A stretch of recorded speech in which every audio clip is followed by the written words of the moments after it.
अपने YouTube channel पर। पिछली वीडियो में हमने कुछ एग्जांपल्स की बात की थी, आज हम 11.2 की बात करेंगे। तो 11.2 में पहला प्रश्न है, उसमें आपको कुछ मान दिए हुए, कुछ मान आपको ज्ञात करने हैं। तो सबसे पहले हम बात करते हैं 11.2 में प्रश्न नंबर, ये प्रश्न नंबर 1 है। त्रिभुज एबीसी की भुजाएं AB और AC पर क्रमशः D और B बिंदु इस प्रकार स्थित है कि D समांतर है BC। यानी हमें सबसे पहले हल करते हैं पहले के अंदर पहले प्रश्न। तो क्या लिखा है कि ABC एक त्रिभुज है। तो सबसे पहले हम क्या करेंगे कि ABC एक त्रिभुज बनाएंगे। ये बना दिया, ओके, A B और C। अब AB पर तो बिंदु D है और AC पर बिंदु E है। तो ये तो रही AB, इस पर ये बिंदु हो गई D और ये AC इस पर बिंदु हो गई E। ठीक है, DE समांतर BC, यानी ये भुजा इसके समांतर है। तो ये इसके समांतर है, तो यहां लगेगी फिर से परिमित। और एक में क्या कहती है कि समानुपाती बात करती है रेखा, यानी AD बटा DB और AE बटा BC, ये अपनी फेज में होती है। देखो अपन को AD का मान दिया हुआ है, DB का मान दिया हुआ है, AE का मान दिया हुआ है और AC का मान अपन को ज्ञात करना है। हम यहाँ एक काम कर लेते हैं, हम पहले EC निकाल लेते हैं। क्या निकाल लेते हैं? EC, और EC को अपन x मान लेते हैं, तो EC रख लेते हैं। तो लिखो कि त्रिभुज ABCC DE समांतर है BC। तो लिखो AD बटा DB बराबर AE बटा BC, आधारभूत समानुपाती के परमे से या थेल से परमे से। अब AD का मान हमारे पास कितना है? 6 सेमी। DB का मान हमारे पास 9 सेमी, AE का मान 8 सेमी और EC का मान इसी मान लेते हैं। ठीक है, अब इनको गुणा कर देते हैं। देखो पहले और छोटा कर लेते हैं इसको। 3 के पहाड़े से 2 बार और 3 के पहाड़े से 3 बार और ये 2 के पहाड़े से 4 बार, और इस 4 को 3 से गुणा करेंगे तो 4 दिए 12, यानी इसी बराबर कितना आ गया? 12 आ गया ना। यानी इसी का मान हमारे पास 12 प्राप्त हो गया। अपन को पूछा है AC, तो AC को लिखेंगे अपन AE प्लस EC, और AE का मान हमारे पास कितना है? AE का मान ये रहा 8 सेमी, प्लस EC का मान हमारे पास कितना है? 12 सेमी आ गया। दोनों को जोड़ दो, AC बराबर 20। ओके, ये हमारे पास इसका मान प्राप्त हो गया, AC का मान प्राप्त हो गया। इसी प्रकार ये प्रश्न है, AD बटा DB अपन को 4 बटा 13 दे रखा है, AC अपन को 20.4 दे रखा है और EC ज्ञात करना है। ठीक है, अब यहां से हमारे पास AC का मान है, किसका मान है? AC का मान है, और यहां से लेके पूरी ये पूरा मान दे रखा है। क्या दे रखा है? पूरा मान 20.4। तो अपन ये काम कर सकते हैं, ये पूरी भुजा दे रखी है ना, तो इस भुजा का अनुपात दे रखा है, तो इसमें थेल्स का विलोम अपने लगा देंगे। क्या लगा देंगे? थेल्स का विलोम। ये समझ में आया तो आप इसका स्क्रीनशॉट ले सकते हो। अब प्रश्न नंबर 2 की बात करते हैं। 2 और 3 दोनों समान से ही हैं। तो देखो अपन लगाएंगे थेल्स का विलोम। तो थेल्स का विलोम क्या होता है कि ये AD बटा AB बराबर AE बटा AC। थेल्स का विलोम हो गया, आधारभूत समानुपाती प्रमेय का विलोम। विलोम क्यों लगाया? क्योंकि ये पूरी भुजा अपन को दे रही थी। ये निकाल कर भी कर सकते हैं, लेकिन ये थोड़ा इजी रहेगा। अब यहां से अपन बात करते हैं। अब AD है, AD का मान हमारे पास 4 सेमी और DB का मान हमारे पास 13 सेमी। अभी AD 4 है और DB 13 है, तो ये पूरी AB हमारे पास कितनी बन जाएगी? 13 प्लस 4 कितनी हो गई? 17। यानी AB का मान हमारे पास हो गया 17। तो AD बराबर तो हो गया 4, AB का मान 17 और बराबर AE हमें ज्ञात करना है, सॉरी ए ही हमारे पास है नहीं है, तो फिर क्या है बोले तो करवा दिया इसी पूछे क्यों? हाँ एक कार्ड भी तो लगा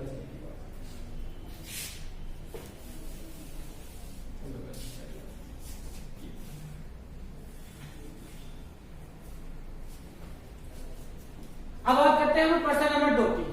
इसमें एडी बटा डीबी दे रखा है और एसी दे रखा है, यानी एसी ये पूरी भुजा दे रखी है 20.4।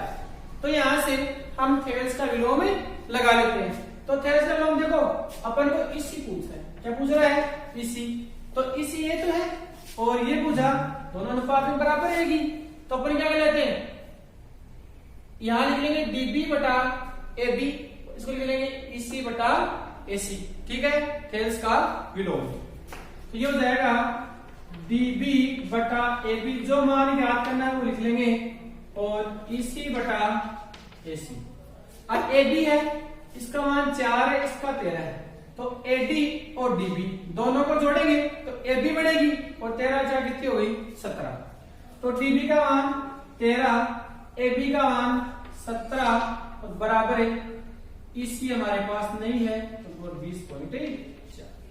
देखो आगे यहां 17 से हम बाहर लगाते हैं इसमें, ठीक कट जाएगा ये। देखो 17 एकम 17, 3 बच रहा 34, तो 17 दूनी 34, 1.2।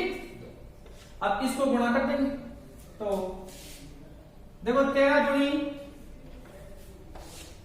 इसी बराबर 13 दूनी 26, असल की 2, 13 एकम 13, 2 15, एक संख्या वाले पॉइंट है ये आ गया, यानी 15.86। इसी का मान हमारे पास कितना गया 15.6। और इसी प्रकार हम प्रश्न नंबर 3 को भी सोल्व कर सकते हैं। बात करते हैं इसमें प्रश्न नंबर 4 की, क्योंकि खेल स्कूल में काम में लेंगे जब तक आपको बुधाएं समानता दे रखी है तो कोई दिक्कत नहीं। चलो अभी हम बात करते हैं प्रश्न नंबर 4। तो प्रश्न नंबर 4 है, वो भी हमें इसी प्रकार याद करना है। उसमें सारे अनुपात अपन को दिए हुए हैं। देखो एडी दिया हुआ है, एई दिया हुआ है, बीडी दिया हुआ है और सी अपन को दिया हुआ है, तो अक्स का मान ज्ञात करना है। तो लगाओ कि एडी बटा डीबी बराबर एई बटा बीसी, आधारभूत समानुपाती की प्रमेय की साइज। देखो एडी का मान 4x माइनस 3, ये हो जाएगा 4x माइनस, डीबी का मान हमारे पास 3x माइनस 1, एई का मान 8x माइनस 7 और सी का मान 5x माइनस 1 हो गया। अब क्या करेंगे, इनको हम वजन गुणा कर देंगे। तो देखो ये तो इससे गुणा हो जाएगा और ये इससे गुणा हो जाएगा, तो ये हो जाएगा 4x माइनस 3 और 5x minus 3 is equal to 3x minus 1 और 8x माइनस 1 हो जाएगा। देखो अब इनको गुणा कर देते हैं, तो गुणा देखो 4 को अपन 5 से गुणा करेंगे तो 4 20x स्क्वायर, ठीक। 4 को 3 से गुणा करेंगे तो 4 3 12x, और 3 को 5 से गुणा करेंगे तो 5 3 15x, और 3 को 3 से गुणा करेंगे तो प्लस के, ठीक है। देखो 4 को 5 से गुणा किया 20, 4 को 3 से गुणा किया 12, 3 को 5 से गुणा किया 15 और 3 3 9 बराबर है। चलो मैं इसको मिटा देता हूं। 3 को 8 से गुणा करेंगे 8 3 24, यानी 24x स्क्वायर। 3 को 7 से गुणा करेंगे तो 7 21x, 1 को 8 से गुणा करेंगे माइनस के 8x, और अपन 3 को 1 को 7 से गुणा करेंगे तो प्लस के 7। अब देखो ये कितने हो गए, यानी 20x स्क्वायर। अब 12 और 15 दोनों को हम जोड़ेंगे तो ये हो जाएगा माइनस का 27x, और ये प्लस के 9 बराबर ये 24x स्क्वायर और माइनस 21 और 8 कितने होते हैं 29x और प्लस के 7, ठीक है। ये प्लस है, ये इसका उधर लगे प्रश्न कर देंगे हम, तो इसके चिन्ह चेंज हो जाएंगे। तो जाएगा 24x² माइनस 29x और प्लस के 7, और ये माइनस का 20x² और प्लस के 27x और माइनस के 9 बराबर 0। देखो 24 में से 20 गएंगे तो हमारे पास बचेगा 4x, 29 में से 27 गए तो माइनस के 2x और ये माइनस के 2 बराबर। अब यहाँ 2 का भाग हो जा रहा है तो हम लगा देंगे, तो ये बचेगा 2x² माइनस x और माइनस 1 बराबर 0। अब देखो अपन यहां गुणा करेंगे, इसे 2 को गुणा किया 1 से तो माइनस का 2, यानी ये आ गया हमारे पास माइनस का 2x²। इस माइनस 2x से करेंगे गुणा करेंगे कि गुणा करने में तो क्या जाए 2 जाए, और जोड़े या घटाए तो हमारे पास कितना प्राप्त हो जाए 1 प्राप्त हो जाए।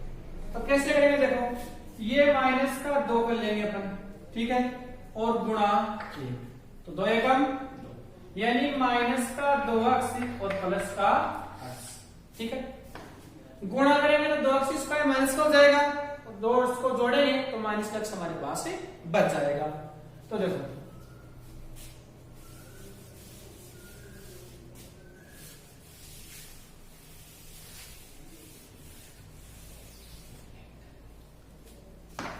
ये हो गया कि 2x² minus 2x plus x minus 1 बराबर 0। अब देखो यहां से 2 आ गया हमारे पास कॉमन, यहां बचेगा x माइनस 1, ठीक है, और यहां से क्या कॉमन आएगा, यहां a कॉमन आएगा तो यहां बचेगा x माइनस 1 बराबर 0। अब देखो ये दोनों समान हो गए तो यहां से ले लेंगे, तो ये बचेगा 2x प्लस 1 और x माइनस 1 बराबर 0। ठीक है, जाएगा 2x प्लस 1 बराबर 0, ये प्लस इधर के माइनस का, तो 2x बराबर माइनस 1, x बराबर माइनस 1 होगा, ठीक है। या फिर x माइनस 1 बराबर 0, ये माइनस इधर के प्लस का, तो x बराबर 1, ठीक है। x का मान माइनस का 1/2 और 1, ये हमारे पास इसका मान प्राप्त हो गया। इस प्रकार हम फेल्स पर में लगा सकते हैं और अपन कोई भी मान ज्ञात कर सकते हैं। तो अब हम आगे बात करते हैं इसी प्रश्नावली में नेक्स्ट प्रश्न नंबर 2 की, कि प्रश्न नंबर 2 में हमें जो भुजाएं हैं वो समांतर सिद्ध करनी है। तो भुजाएं समांतर कब होती है, जब उनकी भुजाओं का जो अनुपात है वो समान हो तो भुजाएं क्या जाती हैं, समांतरी हो जाती हैं। तो हम बात करते हैं प्रश्न नंबर 2 की। त्रिभुज एबीसी की भुजाएं AB और AC पर क्रमशः D और 2 बिंदु स्थित है, यानी अपन मानते हैं ये त्रिभुज हो गया, ये A, ये B और ये C, ठीक है। AB पर D और E, ये D और ये C, D समांतर B से, ये भुजा और ये भुजा समान, फेल्स का विलोम हो गया। तो कब होगी, जब इस भुजा का अनुपात दोनों के हो समान। देखो AB बराबर 12 पूरी भुजा दे रखी है, AD दे रखी है, तो पहला प्रश्न हल करते हैं, यानी AB बटा AB बराबर AE बटा AC, फेल्स का विलोम या आधारभूत समानुपातिक प्रमेय का विलोम।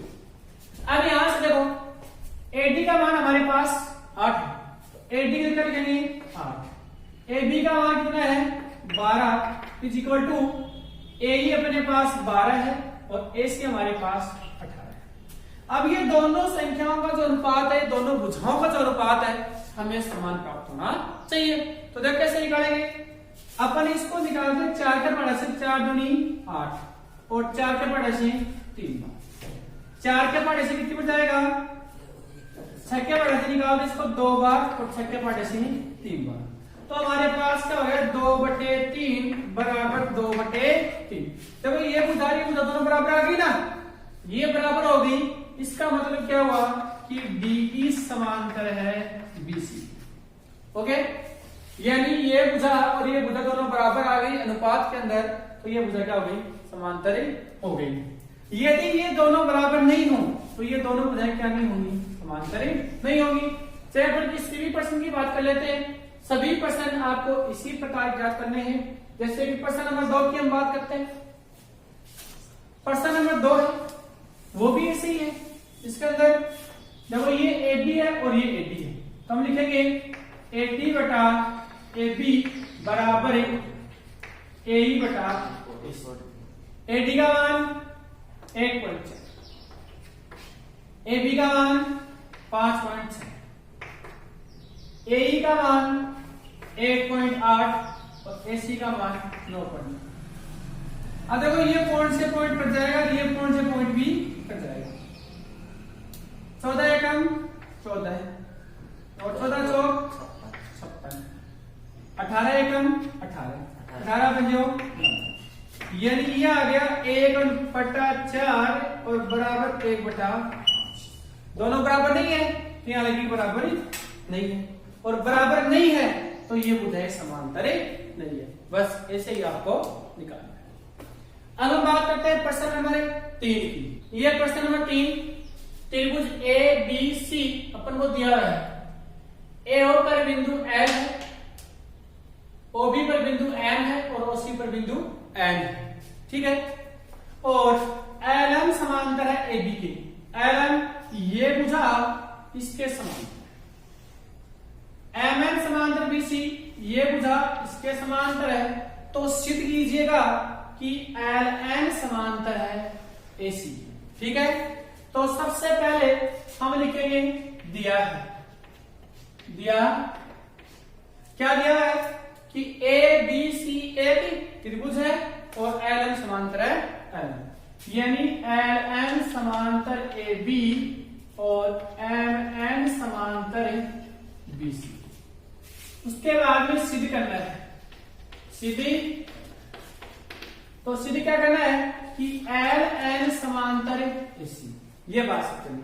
तो भाई ये समांतर कब होगी, जब ये भुजा इसके बट्टे में और ये भुजा इसके बट्टे में प्राप्त होगी, यानी थेल्स पर में जब काम करेगी तो ही ये हमारी क्या हो जाएगी, समांतर हो जाएगी। रचना हमने यहां से की नहीं, अब बात करते हैं उपपत्ति की।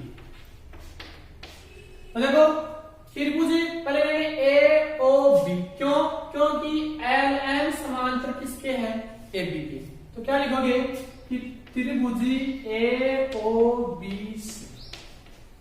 LM समांतर है AB।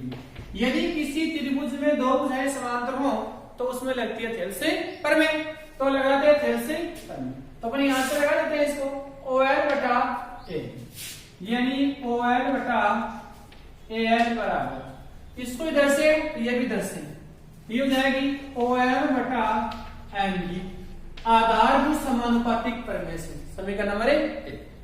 इसी प्रकार त्रिभुज BOC से यहां भी थेल्स लगाएंगे, इसमें MN समांतर है BC, यानी MN समांतर है BC। तो इसको भी लिख देंगे क्या, यानी ON बटा MC बराबर OM बटा MB, यो समीकरण नंबर 2 आधारभूत समानुपातिक प्रमेय की सहायता से। अब देखो दो समीकरण हमारे पास प्राप्त हो गई, दोनों में ये दो चीज ये समान आ रही है ना। तो हम लिख देंगे क्या कि समीकरण 1 व 2 से। तो देखो इससे ये दोनों में क्या हो जाएगा, कैंसिल। यहां क्या बचेगा OL बटा AL, यहां क्या बचेगा ON बटा MC। आ गया ना। देखो ये भुजाएं यहां समांतर थी, भुजाएं अनुपात में आ गई ना। तो इसका मतलब क्या हुआ कि LN समांतर है AC। तो लिखोगे अतः है LN समांतर AC इति यही आपको सिद्धि कुछ नहीं करना है, वह थेल्स पता लगानी है। दो समीकरण प्राप्त हो जाए, समीकरण 1 और 2 से हल करने पर हमारा आंसर हमारे सामने मिलेगा। एकदम से छोटा सा प्रश्न है, बहुत ही अच्छा प्रश्न है, एग्जाम की दृष्टि से आराम से हम इस प्रश्न